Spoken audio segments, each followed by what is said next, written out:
Welcome back to another awesome episode of The Hybrid Disciple. I have been really kind of over the moon with every response that I've gotten, especially just kind of internally. So pulling back the curtain just a little bit, the first couple of episodes are all being batched up and sent out to the public at the same time. And this has been just kind of an internal venture just to make sure we're on the right page. And I have been able to send these things to people inside of Digital Church Network and the Church Digital, and the overwhelming response I've gotten from them is great. And so, Ashley, I'm a little nervous as we package this one up and send it off on a rocket ship out into the public. I've got that feeling of oh man, here we go. The public's going to be listening to this. Do you ever get that sort of nervous feeling when you're recording something and putting it out? Yes. I find the tension within myself is very much in the line of, as a church kid, growing up with a very specific type of ideology under a very old school theology. That kid still lives in here. Oh, yeah. And she might be buried behind a whole set of interesting life experiences and a very profound understanding of God's grace. But there's still that if I put this episode on my Facebook page and my grandfather who's 90, who has Facebook, who watches all of my stuff, sees it, he's going to be upset. Yep. And my grandfather, who I adore, is very representative of the people and the mindset that I'm always wanting to honor, but also know that I'm going to make them upset. And I think it Sure. comes down to that question that if you genuinely believe in Christ and you genuinely believe in obedience, it becomes, say la vie. My dad used to tell me, well, you can get happy in the same pants you got mad in. That's a good one. That's a real good one. And so those are the kinds of things I think sometimes whenever I'm pushing against theories and people's ideology, that it makes them a little uncomfortable. You can be mad, but I'm gonna say what I feel like God has put on my heart to say, and there are moments where it just gets a little sticky internally. Yeah. Oh yeah. What's the line for you? Is there a red flag? Do you have a sounding board? Do you tell somebody to somebody? Do you have your special counselor who's going to be maybe not? What's that look like for you? Yeah, I have a whole slew of women who are much older than me. In their late 60s, early 70s, who have walked my faith journey very closely with me, who thoroughly and totally know my heart. They also know my personality. And so, I'll be like, I have this idea, and they'll be like, I wouldn't do it, but I don't get any checks in my spirit about it being unbiblical or bad theology. So, if that's what you want to do, we'll pray for you. And then there's other times where they're like, no, we're not doing that today, Ashley. That is not the business. You're operating from a position of anger or even if the anger is righteous, even if the intent behind the anger is good, you're not going to do that. So yeah, there's that. The other thing is, I think just as I've gotten more mature in my faith, you have to pause sometimes, and just say, God, is this from you? And I think that the verse in Isaiah that talks about, his sheep know his voice, we know his voice. And I think that if you just pause for a second and I'm like, Dad, what do you think about this? And you're just quiet for a second, you'll know. Now, whether or not you choose to go with that, that's a different conversation. And do I always go with him telling me no? No, I don't. And then I end up, coming back and being like, I said too much and have to apologize. And, but I think I've said in one of the past episodes, I definitely fall in the Sons of Thunder kind of. Oh yeah. Walk. Yeah, it's a shoot first and ask questions later sort of mentality, and I dig that. because I don't like unjust anything. Like if I look at a situation, I think this is unjust, then I'll just put things out there, and people will be like, why did you say that? I'm like, because it's just not just. It's not fair. Yep. I've always, since I was a little kid, wanted everyone to be treated fairly and justly. And so, I get myself into trouble with that sometimes. Sure, absolutely. Yeah. Speaking of kind of putting things out there, so over the last couple of episodes, we've kind of defined what hybrid disciple is, which is this idea of being a disciple maker and a disciple, not only in a physical context, a physical church, a brick and mortar church, going to Sunday every church and doing the classes and doing the everything, but also a disciple in the sense of living a totally digital life, living kind of the hybrid life that we're all living now, and crossing discipleship back and forth between them and us as leaders, but also us as disciples. We need to kind of balance the digital with the physical.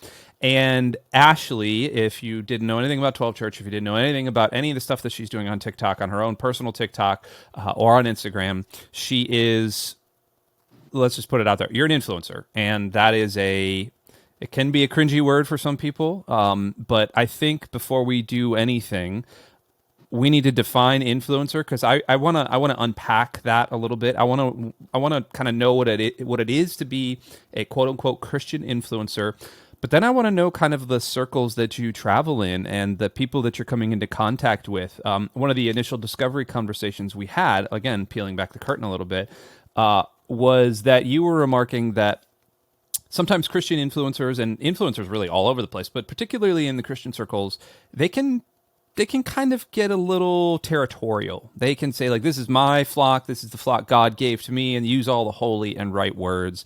And so I want to walk that path, but let's back up first and talk about what is an influencer in your eyes and kind of in the circles you've been traveling in.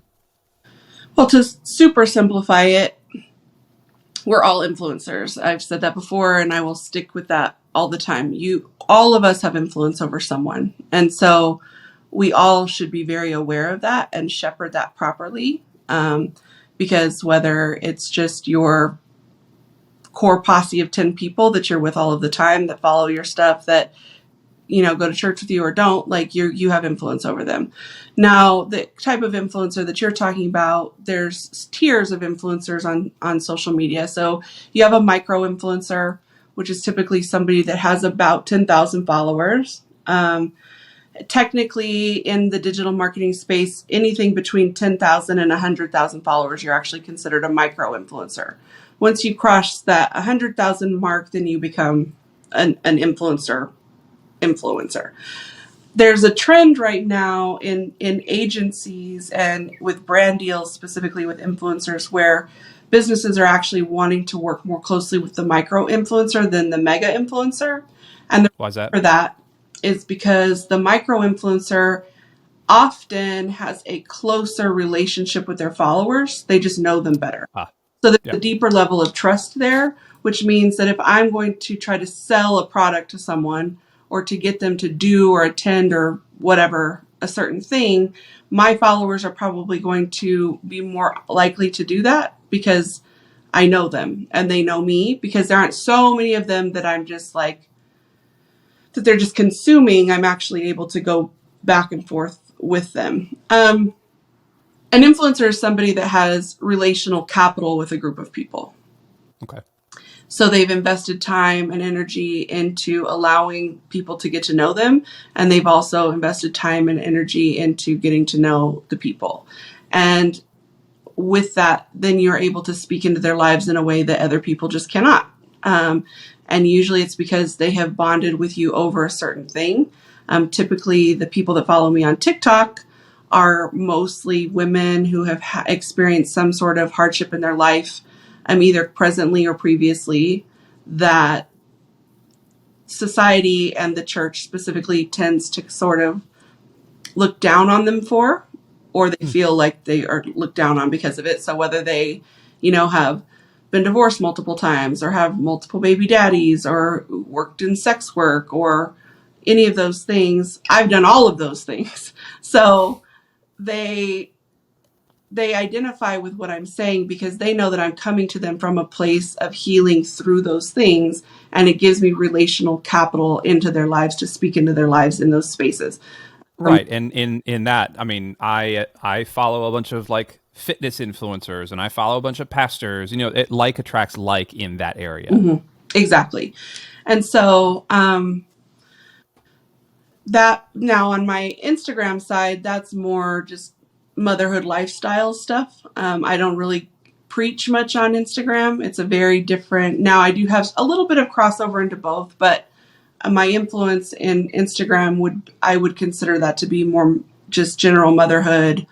This is what I'm doing with my life. Oh, by the way, here's what I do for work. And so my sphere of influence in Instagram is just a little bit different. And you can have multiple audiences, but TikTok is really where my ministry happens personally, because those people are just the people that I feel like God has called me to earth to be with. Now, influencers on a grander scale, I would say to your point, is like does follow like. And so typically you'll have Christian influencers that even, for lack of a better word, it's almost like you have digital denominations. Ooh, You know, mark that. I want to talk about that later. yeah. Yeah.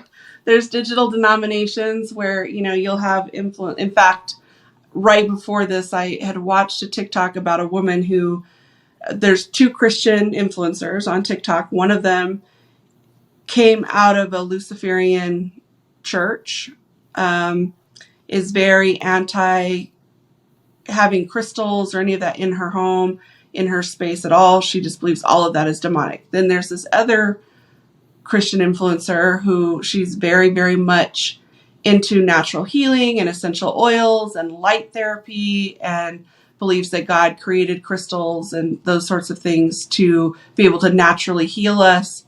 And I would say that both of those women passionately love God, but they're literally in this beef right now with each other, going back and forth, tagging each other in videos, essentially like bickering theology over rocks.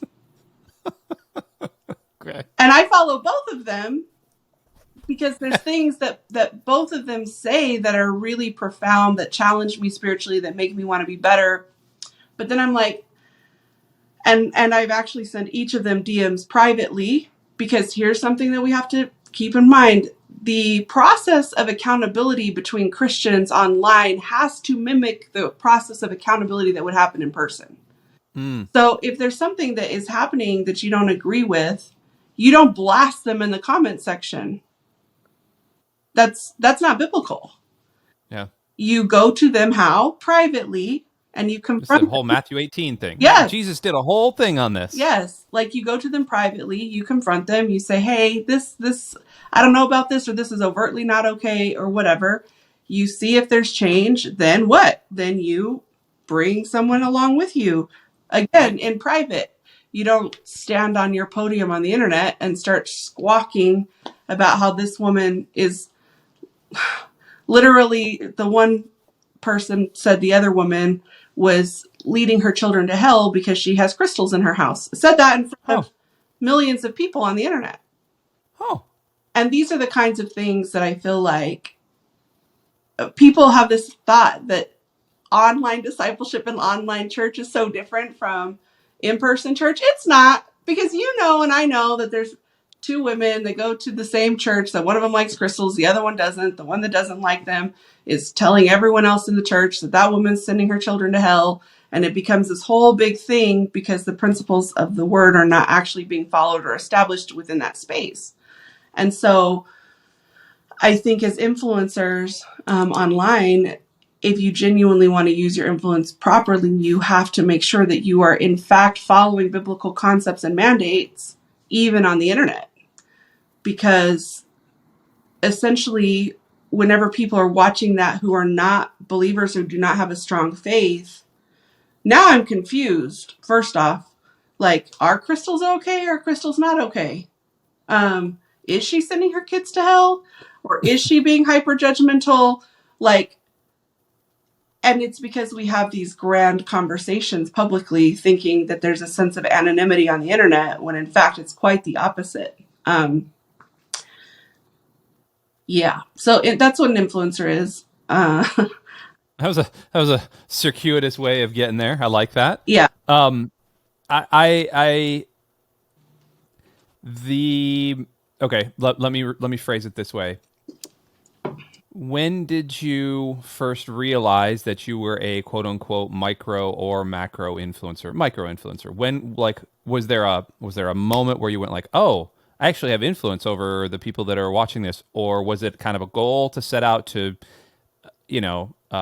affect change to a bunch of people? Like, what's the transformation process in your heart there? Honestly, Andy, I still am not sure that I'm hyper comfortable with the idea that I have any sort of influence over anyone. That's a great answer. And my prayer is that I'm never comfortable with that. That is also a great answer. Because I think that as soon as I become comfortable with it and I'm like, wow, I'm an influencer, I have lost the understanding and the respect for the level of seriousness that is. Because I talk to literally tens of thousands of people every single day. Tens of thousands of people. I mean, I have goosebumps right now, even like saying that. And that's tens of thousands of souls. Like, that's tens of thousands of people that I will be directly held accountable for before God. And making sure that I'm not saying things or putting things out there that could potentially push them away from God or potentially make them take a passage of scripture and just run amok with it. There's a very heavy responsibility to that is not lost on me, that I hope is never lost on me. So I'll have people like I speak at conferences about God and then also about social media marketing and digital marketing.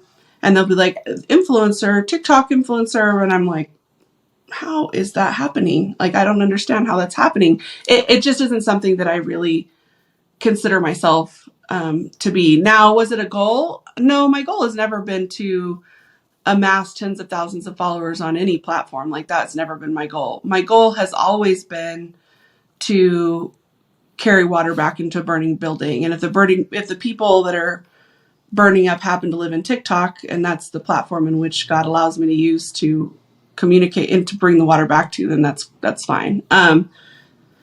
It's always just been my goal to utilize the story of transformation that God has demonstrated in my life to hopefully demonstrate to others that first and foremost it is possible to be transformed, but also what is that process? And how do you go from being a prostitute to being a preacher? And what are the struggles with that? And what are the things that God has had to transform and still have to transform in me? And being so completely transparent about that when they hear me speak, that first and foremost, they feel the authenticity behind what I'm saying. But also that it just points right back to Christ. Because the power is not in me. The power is fully in him and the transformation that he has done in me and that allows me, the fact that God allows us to partner with him to do anything is really, really profound to me. Amen. And so, yeah, was it a goal? No. Was it something that I am comfortable with? No, not really. Truly. And then it's getting to the point now, which is very bizarre, where I'll be in random places, even in different parts of the country, and people will be like, I know you. Like, in fact, on an airplane, my son was with me flying back from California. And he's sitting with me, and this woman just kept staring at me and staring at me and staring at me. And Xavier's like, Mom, that lady keeps staring at me, And I jokingly was like, she's just mesmerized by my rare beauty, Xavier. Good answer. And he's like, Mom. But anyway, she's like,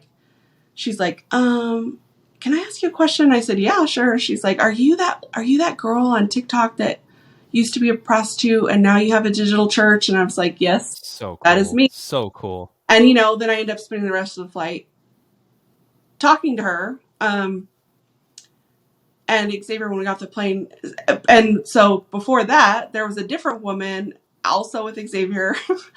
We were at a teppanyaki grill, and we were sitting on a corner, and the woman that was like sitting on the corner next to me, she could see me. Same thing happened, and Xavier's like, "How often is this going to be happening?" Like, and so it's weird. It's cool. It's like I am thankful that people follow and thankful that they enjoy the way that I break down the word and all of those things and that they're impacted by it. But it's odd. So at the very beginning of the episode, I kind of alluded to this fact, the idea of territorialism, and I'm a pastor in a physical church. I'm the digital pastor of a physical church. I'm also the director of on-demand ministries for a completely digital church. I also help out with digital church movements, and I'm the director of resourcing for Digital Church Network, and I see territorialism all the time. Denominational church was born out of territorialism, but even before that, you had synagogues like fighting against each other. You had Pharisees and Sadducees, and all these. It's kind of an unfortunate side effect of human nature, and you look at territorialism in terms of Christian influencers, and at least to me, being on the outside, I would look at that and go, well, you guys are all essentially not doing the same thing, but you're talking about Jesus, and you're helping like change people and helping people get better, and spreading the word and doing all that stuff, and that's just a sheer layman's terms. But again, during our discovery stuff earlier, you were like, no, that's not the case. So would you kind of walk me and kind of the rest of the public through what you're actually, what you mean and what you see and like how that feels to you? Yes. So territorialism, specifically in the digital space, looks like backhanded compliments and passive aggressive statements and comment sections. Solid. I love that. That's the bulk of it. Okay. It also is this thing where, just like in brick and mortar church and denominations, you have Christian influencers that have very different theologies on different things, right? And instead of stepping into comment sections and applauding and encouraging the elements of their theology that you 100% agree with, so that we're actually walking out they will know you by the way that you love one another principle on the internet, we will get in and be like, good word, bro. But by the way, you're completely wrong about blah, blah, blah, blah, blah, blah, blah, blah, blah, blah, blah, blah, blah. Well, actually. Yeah. And so there's that component. There's like the theology territorialism, where we don't want, God forbid, somebody listens to someone else's TikTok or Reel or YouTube and start adopting a theology that's slightly different than yours. There's territorialism that way. There's territorialism whenever influencers online stop understanding that it's really about the spirit of a person and not about how many likes or followers you have. Because then it's like, well, I'm not going to support, like, for instance, I could use this as an example. I'm not going to support, as the pastor of XII Church, I'm not going to support Let's Digital Church because they have 500 more followers than me. So if I comment and they tag me and then my people find Let's, then, oh gosh, they might listen to them on Twitch instead of listening to me on Instagram Live. And that happens. People do that. I don't do that. I think Let's is amazing and I hop on their lives all the time. But that like mentality is there, because the way that the digital space works is, if I post something and you're part of it and I tag you, well, then now my followers can see you. My followers may have never ever heard of you before. And now I have a hardcore gamer at XII Church that has found Let's, and they quote unquote become more involved with what Let's is doing and less involved with what XII is doing. And so now my vanity metrics are shifted. Instead of being like, you know what, so-and-so is an avid gamer and Let's may be better equipped to reach him where he's at than I am. And because I believe that my job is to show people Jesus and then get them plugged into whatever space disciples them best so that they are able to grow and then turn around and make disciples themselves. Instead of having that headspace, people are just like, well, I'm just not going to tag Lutz. I'm just not going to tell people that they're doing amazing things with, young people that love gaming.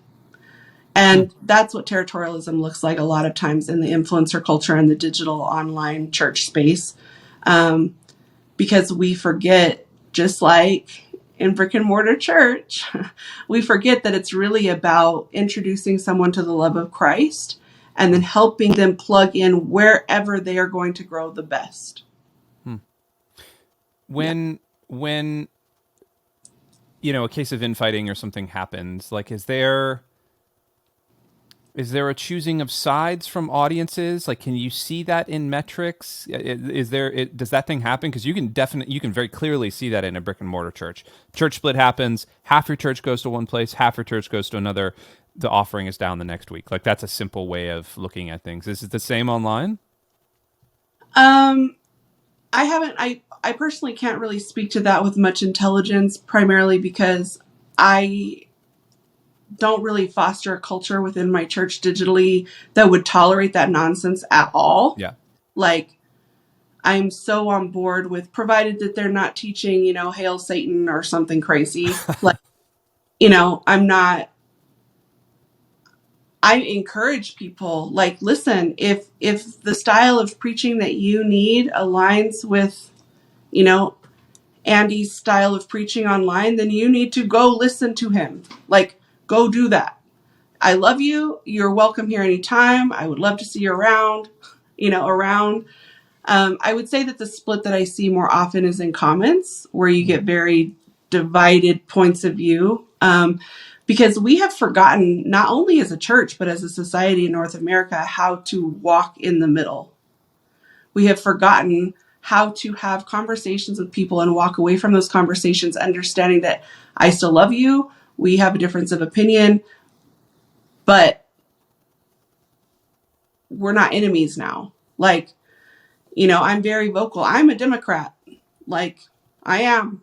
Love it or hate it, I'm a Democrat. So, but I have some of my very best friends on earth are like super conservative right-wing Republicans. And we have full-on conversations all the time where they're like, Ashley, this is not right, blah, blah, blah. And I'm like, we're supposed to care more about people than we are about national boundaries. And like, we have these back and forth conversations, but we walk away still loving one another.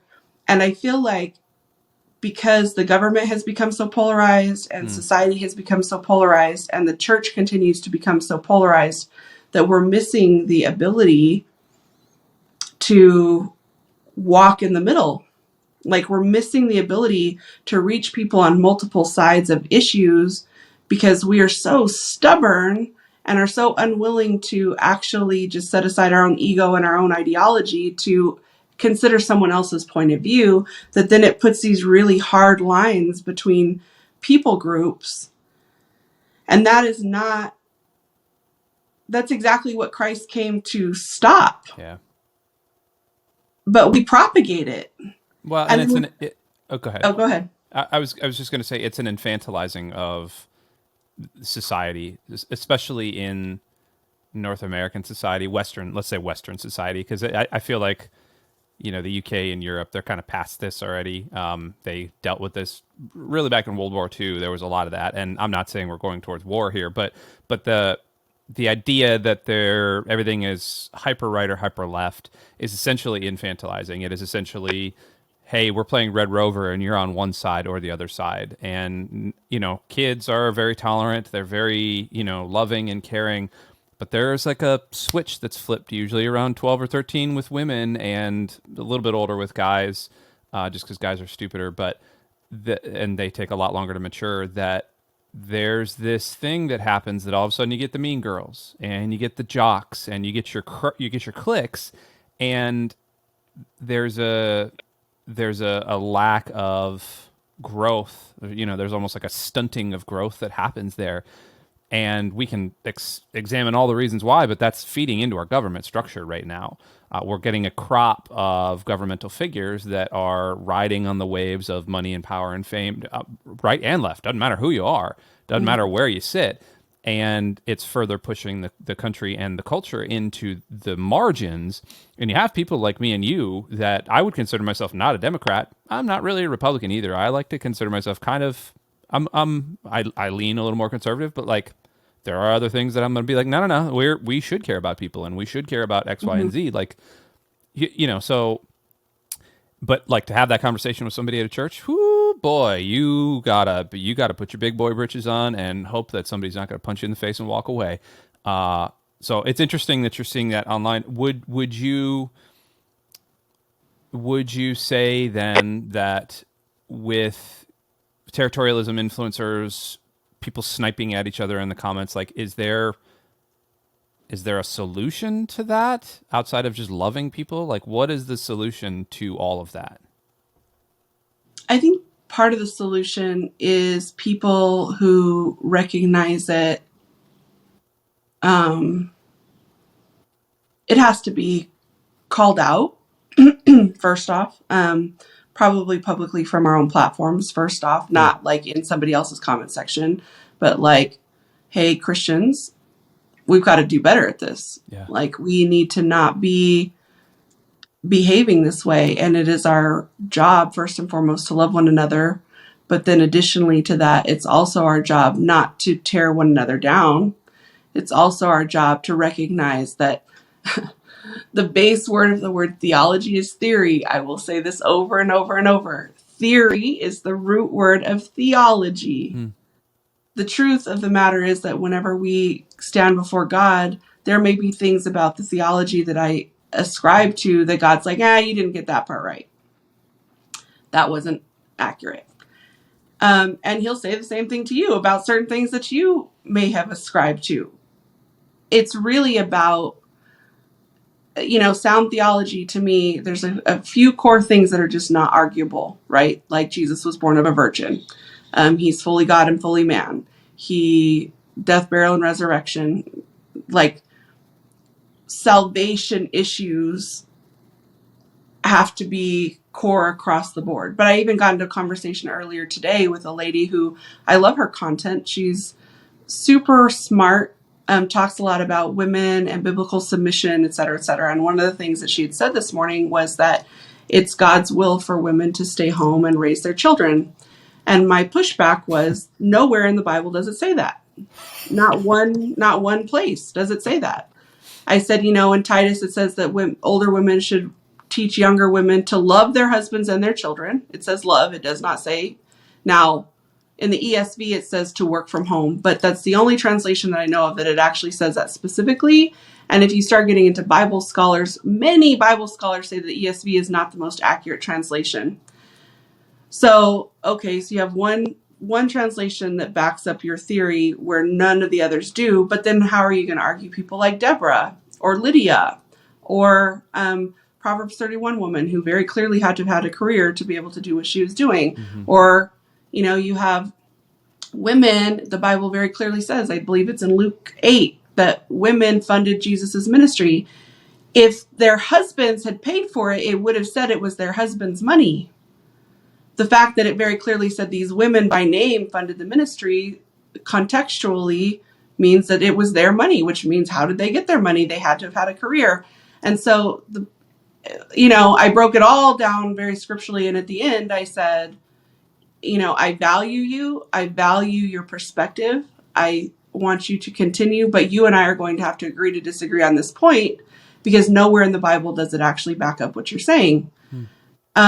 And it was a very respectful dialogue. There was no hatred. I think that there's ways to confront things in comment sections with love if you're backing it up with scripture. But at the end of the day, I could stand before God and God could say, the ESV was accurate. It was, in fact, the most accurate translation of the Bible. You all got it completely wrong, and you were supposed to just stay home and work and take care of your kids. That could happen. Yeah, it could. And so to get hung up and get really hateful and to create all these very territorial lines on theological differences that are not fundamental salvation issues is essentially one of the reasons I believe that so many people leave the church, is because we're bickering over things that are not fundamental salvation issues. And why? Like, why is it so important for me to be right instead of for me to love? Because that's really what it boils down to. I want to be right so badly that I'm willing to essentially attempt to damage someone else's credibility and make them feel small so that my ego is fed. Yeah. Well, and that's, again, infantilizing the kids on the playground. They don't want to love. They want to win the game. They want to be victorious. They want to climb to the top of whatever structure there is and say, I am the king of the hill, and screw all the rest of you. And that's what we're, especially in the social media realm, especially where things like TikTok comments come in, because like the majority of the people watching are what, 18 to 30 ish, maybe 18 to 28, like, that they're still living in that realm nonstop. And so your task, Ashley, is like even broader at that point, because you could be listening to a housewife, you could be listening to a divorced mother, you could be listening to a widow, or you could be speaking to all these people. But like on TikTok, you're speaking to a very specialized group of people, and like I do not envy you whatsoever, young lady. Like you can take all of that. My last question, I had one thing that we were going to talk about kind of in terms of finding lists of churches, and I want to save that because I think we can do an actual episode on the process of translating the digital into the physical and how we can help both of them. I wanted to circle back to something you said. You talked about digital denominations. Digital denominations, I think, correspond pretty closely with the theology that Christian influencers may have grown up with.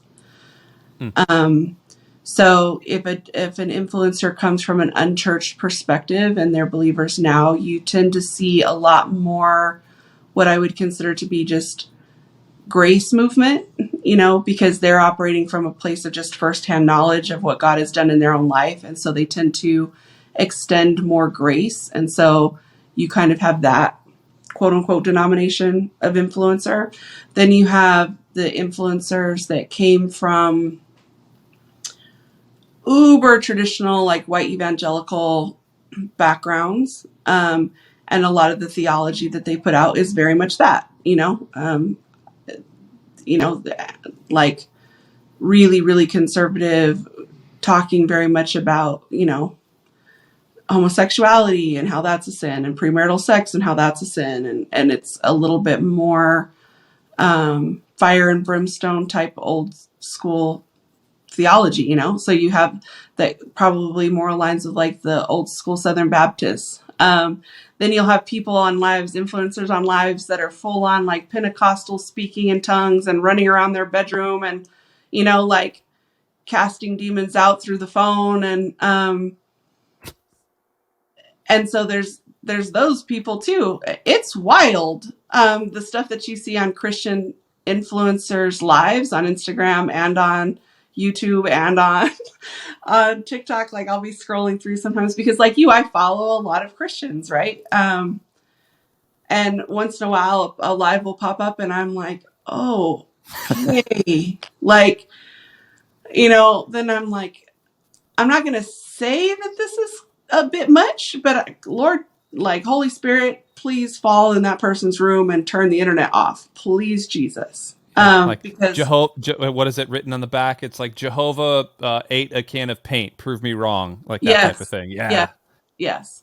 So I think digital denominations are very much like traditional denominations, but I would take it a step further and say that digital denominations also fall into the aesthetics of a person far more than I would say traditional church does. So a digital denomination might be somebody who is very, very anti-Christians with tattoos. So now you have people who are anti-Christians with tattoos who have like their whole entire theological perspective based on how Christians shouldn't have tattoos, and then they have 40,000 followers of people who also think that Christians shouldn't have tattoos, and then they will go on these rampages where they go target all of the influencer Christians who have tattoos and just blast their stuff. It becomes like digital espionage and ninja, like guerrilla warfare, because this really happens where you'll have quote unquote Christian people who do not listen to what's coming out of the person with tattoos mouth at all.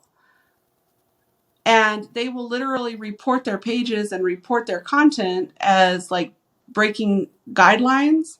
And then these people will get banned and have to start completely over. Yeah.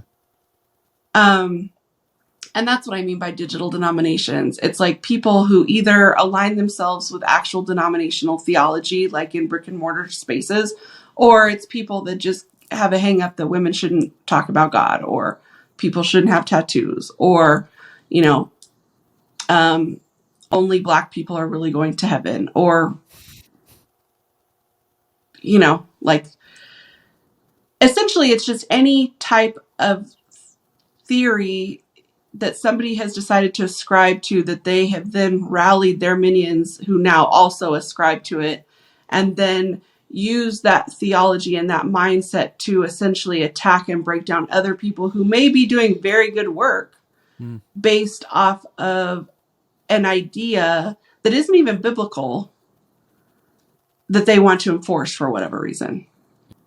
So I would say that whenever it comes to territorialism, whenever we're speaking about the hybrid disciple, is really not only addressing that territorialism among influencers in the digital space, but also really challenging brick and mortar leadership, churches and people who actively participate and volunteer, et cetera, in the brick and mortar space, to stop looking at the people in your neighborhoods and your congregation as possessions.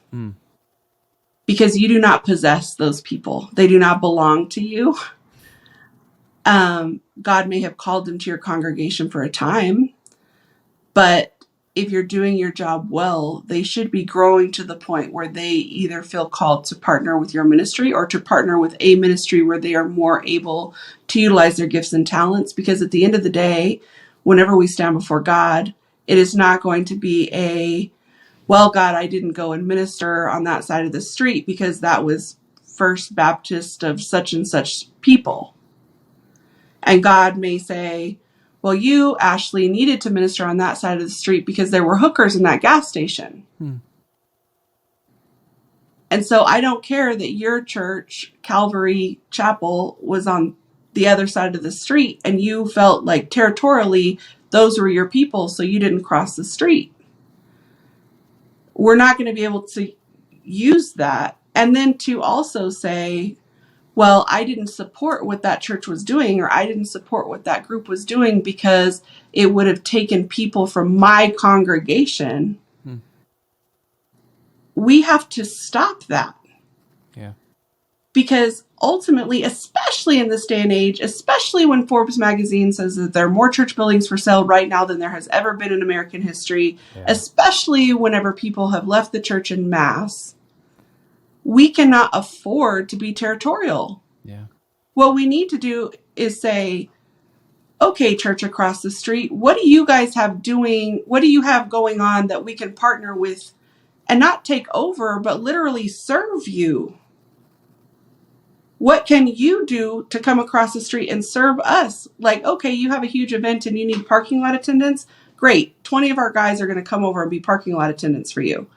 That's what it's supposed to look like. I lived in Detroit, Michigan for 4 or 5 years. And Detroit, fun fact about Detroit, has more church buildings per capita of people than any other place in the United States. Churches everywhere. But if you have been to Detroit and you drive up and down the streets after the recession hit in 2008 and there was a mass exodus from Detroit and over 2/3 of the population moved away and left literally blocks and blocks and blocks of neighborhoods that are completely empty, it looks like the apocalypse happened. And I love Detroit. Like, I Detroit Church. I love them, love Pastor Sonny. Like, those are my people. But it was not lost on me when I moved to Detroit, Michigan, that there is a church on every corner with people who are actively going to those churches, and the neighborhoods immediately around the church are trash. Yep. Why? It's because I'm not going to cross the street to clean that trash up, because those aren't my people. That's that church's people. And the minute that we start drawing those territorial lines, like these are my people and those are your people, is also the same exact moment where we stop being effective, because we are no longer operating as a body, and we're operating in a way that basically refuses to allow somebody that it just so happens to be a part of a different church to minister to a person in your congregation the way that only that person from that other church can. And that is like that's a shame. But that's the reason why people are leaving the church. It's because they cannot find the body of Christ in the church. Yeah. Because we're severing arms in the name of territorialism.